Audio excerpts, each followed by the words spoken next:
বড়লোক বাপের আদরের ছেলে, এমন কোনো খারাপ কাজ নেই যা সে করেনি। একদিন এক মেয়ের প্রেমে পড়ে যায়, এমন প্রেমে পড়ে যায় যে মেয়েটিকে না পেলে সব কিছু বরবাদ করে দিবে। বলছিলাম 2025 সালে সবচেয়ে জনপ্রিয় বাংলা সিনেমা বরবাদ নিয়ে। বরবাদ সিনেমাটি এতটাই জনপ্রিয়তা পেয়েছে যে IMDb রেটিংয়ে টপ 100 সিনেমার মধ্যে বরবাদ 44তম পজিশনে এসেছিল। বর্তমানে বরবাদ সিনেমার IMDb রেটিং 7.4 আউট অফ 10। যারা বরবাদ এখনও দেখেননি, হলে গিয়ে দেখার অনুরোধ রইল। চলুন তাহলে শুরু করি বরবাদ সিনেমার গল্প। গল্প শুরু হয় আরিয়ান মির্জার ছোটবেলার স্কুলের ক্লাসের দৃশ্য দেখিয়ে। ক্লাস চলা অবস্থায় আরিয়ান একটি মেয়েকে চুমু দিয়ে দেয়। চুমু দেওয়ার অপরাধে ক্লাস টিচার আরিয়ানকে বেত্রাঘাত করতে থাকে। আরিয়ান তার রাগ কন্ট্রোল করতে না পেরে টেবিলে থাকা কাঁটা কম্পাস দিয়ে টিচারের পেটে ঢুকিয়ে দেয়। টিচার সেখানে মারা যায়। ছোটবেলা থেকে আরিয়ান এরকম ভায়োলেন্ট। ওই টিচারের স্ত্রী আরিয়ানের নামে থানায় মামলা করে। আরিয়ানের বাবা আদিপ মির্জা টিচারের বাসায় আসে। টিচারের স্ত্রীকে মামলাটি তুলে নেওয়ার জন্য টাকার অফার করে, কিন্তু টিচারের স্ত্রী মামলাটি তুলে না নেওয়ার হুমকি দেয় আর বলে, আপনার ছেলে একটি জানোয়ার, নরপিশাচ। এই কথা শুনে আদিপ মির্জা টিচারের স্ত্রীকে নৃশংসভাবে হত্যা করে। আরিয়ানের বাবা আদিপ মির্জা হলেন এই ভারত উপমহাদেশের একজন ক্ষমতাশীল রাজনৈতিক ব্যক্তি। তার কথায় মন্ত্রীরা পর্যন্ত ওঠা বসা করে। এরপর আদিপ মির্জার দলের এক নেতা বলে, আরিয়ানের ছোটবেলায় এই অবস্থা, বড় হয়ে কি যে করবে ভেবে দেখেছেন? দৃশ্য পরিবর্তন হয়ে আরিয়ান বড় বেলায় দেখতে পায় আরিয়ানের মুখ আঘাতপ্রাপ্ত হয়েছে। আরিয়ানের পিএস জিল্লু আরিয়ানকে বলে, নিতু ম্যাডাম বিয়ে করতেছে। এ কথা শুনে আরিয়ান সব অস্ত্র রেডি করতে বলে। আরিয়ান হেলিকপ্টারে চড়ে নিতুর বিয়েতে আসে এবং নিতুকে গুলি মেরে হত্যা করে। এরপর আরিয়ান নিজে পুলিশের কাছে ধরা দেয়। আরিয়ানকে আদালতে আনা হয় প্রেমিকা নিতুকে হত্যা মামলার বিচারের শুনানিতে। আদালতে আরিয়ানের বিরোধী পক্ষের উকিল এর মুখ থেকে আমরা জানতে শুরু করি আরিয়ান মির্জা তার প্রেমিকা নিতুকে কেন হত্যা করেছে। বিরোধী পক্ষের উকিল আরিয়ানের চরিত্র ও কাজকর্ম নিয়ে কথা বলে। আদিপ মির্জার ছেলে বলে, ঢাকা শহরকে নিজের বাপ-দাদার সম্পত্তি মনে করে, যা মনে হয় তাই করে। পুলিশ তাকে কিছুই করতে পারে না। আর আরিয়ান মির্জার চরিত্র ধুত্রা ফুলের মতো পবিত্র। নারী দেখলেই চুলকানি শুরু হয়। কোনো নারীকে ভালো লাগলেই তাকে টাকার বিনিময়ে হোক বা জোর করে হোক বিছানায় নিয়ে যাবে। এমনি এক নাইট ক্লাব থেকে নিতু হত্যাকাণ্ডের গল্প শুরু হয়। নাইট ক্লাবে আরিয়ান গানের তালে নাচছিল এবং টাকা উড়াচ্ছিল। সেই সময় নিতু সেখানে আসে। আরিয়ানের টাকা উড়ানো দেখতে পেয়ে আরিয়ানের সাথে দেখা করে। আরিয়ান নিতুকে প্রথম দেখাতেই ভালো লেগে যায়, নিতুকে দেখতেই থাকে। নিতু আরিয়ানের কাছ থেকে কিছু টাকা চায় চ্যারিটির বাচ্চাদের জন্য। আরিয়ান নিতুকে অনেক টাকা দেয়। এত টাকা দেখে নিতু অবাক হয়ে যায়। আরিয়ানের পিএ জিল্লু বলে, এটা আপনার জন্য অনেক টাকা, কিন্তু স্যারের জন্য কিছুই না। আরিয়ান নিতুকে ড্রিঙ্কস করতে বলে। নিতু জানায় সে ড্রিঙ্কস করে না। জিল্লু বলে, জুস তো খান। জিল্লু নিতুর জুসে ঘুমের ওষুধ মিশিয়ে দেয়। জুস খেয়ে নিতু ঘুমিয়ে পড়ে। জিল্লু তখন আরিয়ানকে বলে, এই মেয়ে টাকায় ও জোর করে কোনো কাজে রাজি হতো না, তাই জুসে ঘুমের ওষুধ মিশিয়ে দিয়েছি। আরিয়ান বলে, যেটা টাকা ও ক্ষমতায় পাওয়া যায় না সেটা খুবই এক্সক্লুসিভ। আরিয়ান নিতুকে কিছু না করে বাসায় পৌঁছে দেয়। পরের দিন আরিয়ান নিতুর অফিসে নিতুর সাথে দেখা করতে আসে। একসাথে চ্যারিটির প্রতিবন্ধী বাচ্চাদের সাথে দেখা করে। রাতে আরিয়ান নিতুকে বাসায় রেখে আসে। নিতুর বাসার ওয়াচম্যান আরিয়ানকে দেখে চিনে ফেলে। পরে নিতুকে বলে, আরিয়ান মির্জা দুনিয়ার সবচেয়ে খারাপ মানুষ, এমন কোনো কাজ নাই সে করে নাই। বিশ্বাস না হলে ইউটিউবে সার্চ দিয়ে দেখেন। অফিসে নিতু আরিয়ান সম্পর্কে ইউটিউবে সার্চ দিয়ে আরিয়ানের কুকীর্তির খবর দেখে। ঠিক তখনই আরিয়ান অফিসে আসে। নিতু আরিয়ানকে দেখে ভয় পেয়ে যায়। হাতে থাকা মোবাইল ফোনটি পরে ভেঙে যায়। পরের দিন আরিয়ান নিতুকে ফোন গিফট করে। ধীরে ধীরে নিতুকে রোলস রয়েস গাড়ি, ফ্ল্যাট গিফট করে। এই সব খরচের বিল মেটাতে হয় আরিয়ানের মামা শিহাবকে। কোম্পানি থেকে আরিয়ানের মামা শিহাবের কাছে ফোন আসে ফ্ল্যাট কেনার বিল মেটানোর জন্য। শিহাব বলে ফ্ল্যাট আরিয়ান কার নামে লিখে কিনেছে। ফোনের ওই পাশ থেকে উত্তরে আসে নিতু নামে একটি মেয়ের নামে।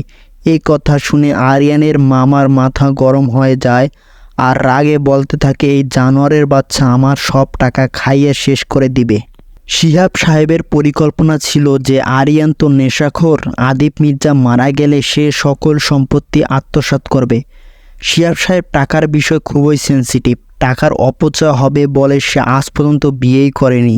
তার পরিকল্পনায় পানি ঢেলে দেয় আরিয়ান মির্জা, তাই সে গোপনে আরিয়ানকে মেরে ফেলার প্ল্যান করে। একদিন আরিয়ান তার দলবল নিয়ে নিতুকে বাসায় পৌঁছে দেওয়ার সময় শিহাব সাহেবের লোকেরা আক্রমণ করে। আরিয়ান আক্রমণের আভাস পায়। আরিয়ান মির্জা তার মামার ভাড়াটে গুন্ডাদের নিতুর সামনে নৃশংসভাবে মারতে থাকে। পরের দিন আরিয়ান নিতুকে অফিসের গুরুত্বপূর্ণ মিটিং থেকে নিয়ে আসলে এতে অফিসের বসের অনেক টাকা ক্ষতি হয়ে যায়। অফিসের বস আরিয়ানের নামে আরিয়ানের বাবার কাছে বিচার দেয় এবং ক্ষতিপূরণের কথা বলে। আরিয়ানের বাবা আদিপ মির্জা শিহাব সাহেবের কাছ থেকে ক্ষতিপূরণের টাকা নিতে বলে। অফিসের বস শিহাব সাহেবের কাছ থেকে চেকের বদলে ক্যাশ চাইলে শিহাব সাহেব তাকে চড় মারে, টাকাও দেয় না। অপমান সহ্য না করতে পেরে অফিসের বস অফিসের সকলের মাঝে নিতুকে প্রস্টিটিউট বলে অপমান করে ও চাকরি থেকে বের করে দেয়। এই ঘটনা আরিয়ান শুনতে পেলে অফিসের বসকে গলায় চেন পরিয়ে কুকুরের মতো টানতে টানতে নিতুর কাছে নিয়ে যায়। নিতুর কাছে ক্ষমা চাইতে বলে। তখন নিতু অফিসের বসকে বলে, আপনি কেন ক্ষমা চাইবেন? ক্ষমা চাইবো আমি। অফিসে গিয়ে আমি যদি কাজ না করি কোনো কোম্পানি আমাকে রাখবে না। পরে আরিয়ানকে বলে, কি চান আপনি?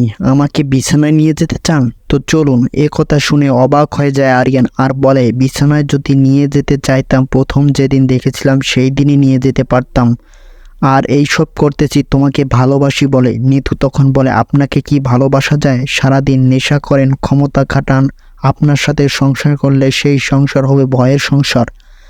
আরিয়ান বাসায় এসে সিদ্ধান্ত নেয় আর নেশা করবে না, কিন্তু নেশা ছেড়ে দেওয়া চারটেখানি কথা। পিএস জিল্লু পরামর্শ দেয়, এভাবে চাইলে নেশা ছেড়ে দেওয়া যাবে না, নেশা ছাড়তে হলে রিহাব সেন্টারে যেতে হবে। কথা অনুযায়ী তাই করে আরিয়ান রিহাবে যায় আর জিল্লুকে বলে বাবা যেন না জানে। কয়েকদিন রিহাবে কষ্ট করার পর আরিয়ানের অবস্থা খারাপ দেখে পিএস জিল্লু নিতুকে আসতে বলে। নিতু রিহাবে এসে আরিয়ানের এই পরিবর্তন দেখে তার পাশে থাকার কথা বলে। আরিয়ান সুস্থ হয়ে উঠলে নিতু ও আরিয়ান ডিনার করার সময় নিতু তার ভালোবাসার কথা জানায়। কথাবার্তার মধ্যে আরিয়ানের এক মেয়ে বন্ধু আসলে আরিয়ান তার সাথে হাগ করে। নিতু তা দেখে জেলাস ফিল করে। সেখান থেকে চলে যায় আরিয়ানের দেওয়া ফ্ল্যাটে। আরিয়ান নিতুকে ফ্ল্যাটের দরজা খুলতে বলে। নিতু দরজা না খুললে আরিয়ান নিজেকে শ্যুট করার ভয় দেখায়। নিতু দরজা খোলে, আরিয়ানকে জড়িয়ে ধরে বলে, এরকম আর করলে আমি নিজেকে শেষ করে দিব। আরিয়ানের দাদির জন্মদিনের অনুষ্ঠানে আরিয়ান নিতুকে পরিবারের সদস্যদের সাথে দেখা করতে নিয়ে আসে। এই অনুষ্ঠানে আদিপ মির্জার বন্ধু নাবেদ খানের ছোট ছেলে প্রিন্স আসে। আরিয়ান প্রিন্সকে নিতুর সাথে পরিচয় করিয়ে দেয়। প্রিন্স নিতুকে হাগ করতে চাইলে এতে নিতু না চাইলে প্রিন্স বলে, হাগ করা সামান্য ভদ্রতা, এটাও জানেন না? কোথায় থেকে এই আনকালচার মেয়েগুলো আসে? আরিয়ান এটা শুনতে পেয়ে প্রিন্সকে হুমকি দেয়, তুই যদি অতিথি না হইতি তোকে জবাই করে দিতাম। প্রিন্স এর প্রতিবাদে বলে, আমি নাবেদ খানের ছেলে প্রিন্স, আমি যদি মুইতা দেই না এমনি করে এরকম কয়েকটা মেয়ে ভাইসা যাব। আরিয়ান অনুষ্ঠানে প্রিন্সকে কিছু করতে পারে না। অনুষ্ঠান শেষে আরিয়ান প্রিন্সের গানের প্রোগ্রামে যায়। সেখানে আরিয়ান প্রিন্সের মুখে প্রস্রাব করে দেয়। এরপর প্রিন্স তার বাবা নাবেদ খানকে এই অপমানের জবাব দিতে বড় ভাই ফারহানকে দেশে আসতে বলে। নাবেদ খান বলে, ফারহানকে দেশে আসার রেস্ট্রিকশন দিয়েছি বাবা হয়ে। দেশে থাকার সময় এক দিন একটা রেপ করতো আর এর চাপ সামলাতে হতো আমাকে। সেই সময় আরিয়ানের মামা শিহাব সেখানে আসে আর বলে, এই সব কিছু করে লাভ নাই, ওই নিতু মেয়েটাকে মারতে হবে। আমি নিতু মেয়েটাকে দেখতেছি, আপনি আদিপ মির্জাকে দেখিয়েন। নিতু শপিং মলে যাচ্ছিল, এমন সময় পিছন থেকে শ্যুট করা হয়। আরিয়ান খবর পেয়ে নিতুকে হসপিটালে ভর্তি করে। হসপিটালে সিসি ক্যামেরা দেখে জিল্লুকে বলে এই ঘটনার সাথে যারা জড়িত তাদেরকে ধরে আনতে বলে। নিতু সুস্থ হলে পরে আরিয়ান একটি ছুরি নিয়ে ওই দুই বন্দুকধারীকে গলা কেটে হত্যা করে। হত্যা করার আগে বলেছিল তারা শিহাব সাহেবের লোক। শিহাব সাহেব এই কাজ করার অর্ডার দিয়েছিল। আরিয়ান তাদের ফোন দিয়ে মামা শিহাবকে টোপ দিয়ে সেখানে নিয়ে আসে। শিহাব সাহেব আসলে আরিয়ান তার মামাকে বলে, মামা ভাগনা যেখানে বিপদ নাই সেখানে, কিন্তু তুমিই আমার সবচেয়ে বড় বিপদ। বাবার ব্যবসার টাকা কাটিং করে বিদেশি সম্পদ বানিয়েছ, আমি কিছুই বলি নাই। এখন যে জায়গায় হাত দিয়েছ এর কোনো ক্ষমা নাই। আরিয়ান তার মামাকে এক কোপে দুই টুকরা করে ফেলে। আদিপ মির্জা এটা জানতে পারলে আরিয়ানকে কিছুই বলে না, বরং নিতুকে আসতে বলে তাদের বিয়ের কথা বলার জন্য। এরপর আরিয়ান নিতুকে তাদের বাসায় নিয়ে আসে। আরিয়ান যখন তার বাবার সাথে নিতুকে পরিচয় করিয়ে দেবে তখন নিতু আরিয়ানের বাবাকে কুকুরের বাচ্চা বলে অপমান করে উপস্থিত সকলের সামনে সিগারেট ধরায়। আরিয়ান নিতুকে বলে, এটা তুমি কি করলে? নিতু এর উত্তরে বলে, আমারও বাবা ছিল, তোমার বাবার কারণে আমার পুরো পরিবার ধ্বংস হয়ে গেছে। তারপর আমাদের অতীতের কিছু দৃশ্য দেখানো হয়। মধুপুর গ্রামে নিতু তার বড় বোন ও বাবা সবুজ মিয়া সুখে শান্তিতে বসবাস করছিল। সে সময় রাজনৈতিক অবস্থা ভালো ছিল না। আমরা দেখতে পারি সরকারি দলের কিছু রাজনৈতিক ব্যক্তি তাদের সুযোগ সুবিধা নিয়ে কথা বলছিল। তারা তাদের সুযোগ সুবিধা নিয়ে সন্তুষ্ট ছিল না, তাই তারা সিদ্ধান্ত নেয় আগামী দিন মধুপুরের রাজনৈতিক সভায় প্রধানমন্ত্রীকে বোমা মেরে উড়িয়ে দেবে। পরের দিন সেটাই করা হয়। আরিয়ানের বাবা যেহেতু এই দলের উপদেষ্টা ছিল, সে বলে মধুপুর গ্রামের কোনো এক নিরীহ লোককে এই ঘটনায় ফাঁসিয়ে দাও আর বিরোধী দলের উপর দোষ চাপিয়ে দিতে বলে। মধুপুর গ্রামের নিরীহ লোকটি ছিল নিতুর বাবা সবুজ মিয়া। নিতুর বাবাকে পুলিশ ধরে নিয়ে যায়। নিতু ও তার বড় বোন গ্রামের এক চাচার কাছে আশ্রয় চায়। তাদের চাচা বলে, তোমাদের বাবা তো অনেক বড় এক মামলায় ফাঁসে গেছে। এ মামলা থেকে তোমাদের বাবাকে একজনই বাঁচাতে পারে, সে হলো আমার অফিসের বস আদিপ মির্জা। নিতুর বড় বোন আদিপ মির্জার কাছে যায়, নানাভাবে রিকোয়েস্ট করতে থাকে। আদিপ মির্জা নিতুর বোনের দিকে কুদৃষ্টি দেয়। এক রাত কাটানোর বিনিময়ে তার বাবাকে ছেড়ে দেওয়ার কথা বলে। নিরুপায় হয়ে নিতুর বোন রাজি হয়ে যায়, পরে আত্মহত্যা করে। এদিকে নিতুর বাবা আদালতে দোষী সাব্যস্ত হয়। আদালত নিতুর বাবা সবুজ মিয়াকে ফাঁসির আদেশ দেয়।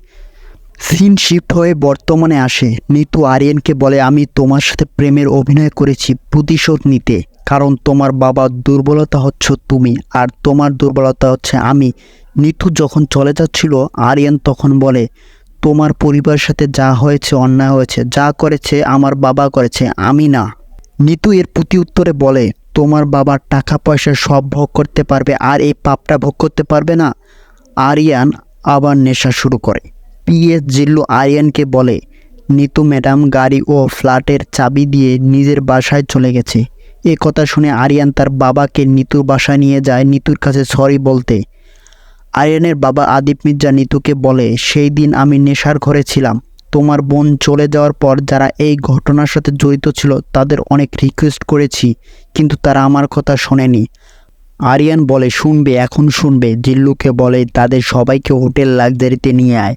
হোটেল লাক্সারিতে আরিয়ান মেশিন গান দিয়ে সবাইকে হত্যা করে সুইমিং পুলে ফেলে দেয়। আরিয়ান যাদের মেরেছিল তাদের মধ্যে প্রিন্সের বাবা নাবেদ খানও ছিল। প্রিন্স তার ভাই ফারহানকে দেশে আসতে বলে তাদের বাবার হত্যাকারীকে মারার জন্য। এরপর আরিয়ান নিতুর কাছে যায়। নিতু আরিয়ানকে বলে, তুমি সবাইকে মারলে আমি তোমাকে ভালোবাসবো? কখনোই না। আমি তোমার বাবার ধ্বংস চাই, তোমারও ধ্বংস চাই। তোমাকে ছেড়ে দিলাম। আরিয়ান রেগে গিয়ে বলে, তুই আমাকে কি ছাড়বি? আমি তোকে ছেড়ে দিলাম। তোর মতো হাজারো মেয়ে তুড়িতে লাইন ধরাতে পারি। তোকে ভালোবাসতে লাগছে 1 সেকেন্ডে, তোকে ভুলে যেতে লাগবে ন্যানো সেকেন্ড। আরিয়ান চলে যেতে শুরু করে। নিতু পিছন থেকে আরিয়ানকে জড়িয়ে ধরে বলে, সরি, আমি তোমাকে সত্যিই ভালোবাসি। আরিয়ানও বলে, আমিও তোমাকে ভালোবাসি। তারপর নিতু হাসতে হাসতে বলে, কেমন লাগলো আমার অভিনয়? নিতু এত কাঁচা অভিনয় করে না।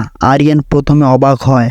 তারপর আরিয়ান একটা চর মেরে বলে, প্রতিশোধ যখন নিতে চাস তাহলে 2টা কবর খুঁড়ে রাখিস, তোর একটা আমার একটা। হাতের মিডল ফিঙ্গার দেখিয়ে আরিয়ান চলে যায়। সে আবার নেশা করতে থাকে। এরই মধ্যে ফারহান লন্ডন থেকে দেশে চলে আসে। বাবা নাবেদ খানের হত্যাকারী আরিয়ানকে খুঁজতে থাকে। আরিয়ান অতিরিক্ত নেশার করার ফলে 2 দিন অচেতন হয়ে পড়িয়েছিল। যখন আরিয়ানের চেতনা আসে তখন পিয়ে জিল্লু বলে, কার জন্য এত কষ্ট করতেছেন? যে মেয়ে আপনাকে ভালোই বাসে না, এভাবে নেশা করলে তো মারা যাবেন। আরিয়ান বলে, আমি যদি না বাঁচি তাহলে নিতুকেও বাঁচতে দেব না। এরপর আরিয়ান নিতুকে মারার উদ্দেশ্যে রওনা দেয়। আরিয়ানের খবর পেয়ে ফারহানের লোকেরা ট্রাক দিয়ে আরিয়ানের গাড়িকে ধাক্কা দেয়। এর ফলে আরিয়ানের চেহারা কাচের টুকরো দিয়ে আঘাতপ্রাপ্ত হয়। জিল্লু আরিয়ানকে নিয়ে হসপিটালে নিয়ে যায়।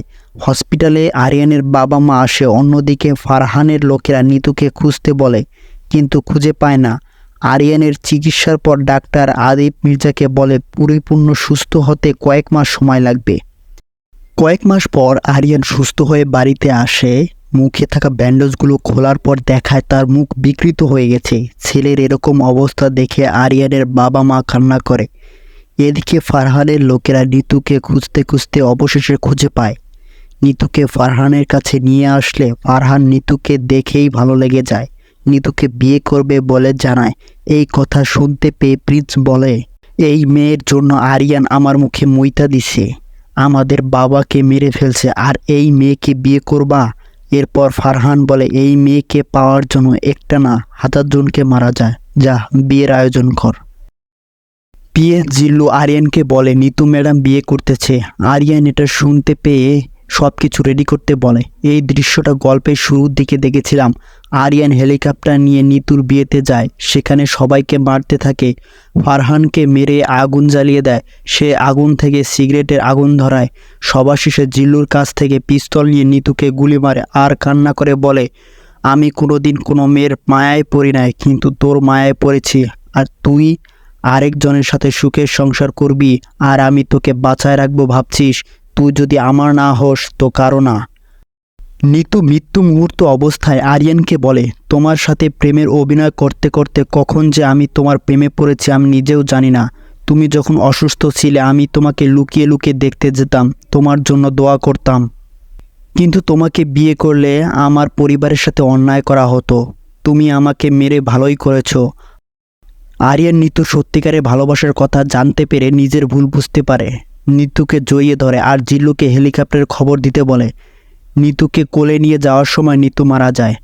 এরপর আমাদের আদালতে দেখানো হয় আরিয়ানের পক্ষের উকিল আরিয়ানকে বাঁচানোর জন্য চেষ্টা করতে থাকে, কিন্তু আরিয়ান নিজের মুখে শব্দ স্বীকার করে। বিচারক আরিয়ানকে ফাঁসি দেওয়ার আদেশ প্রদান করে। যেহেতু আরিয়ান শব্দ স্বীকার করেছে, তাই আরিয়ানের বাবা ছেলেকে বাঁচানোর জন্য কিছুই করতে পারে না। পরের দিন ভোররাতে আরিয়ানের ফাঁসি হয়। আরিয়ানের বাবাও নিজের মাথায় বন্দুক ঠেকে আত্মহত্যা করে। এখানে গল্প শেষ হয়। আশা করি আপনাদের বরবাদ মুভির এক্সপ্লেনেশন ভালো লেগেছে। আগামী ভিডিওতে কোন মুভির এক্সপ্লেনেশন চান কমেন্টে জানান। আর হ্যাঁ, চ্যানেলটিকে সাবস্ক্রাইব করতে ভুলবেন না।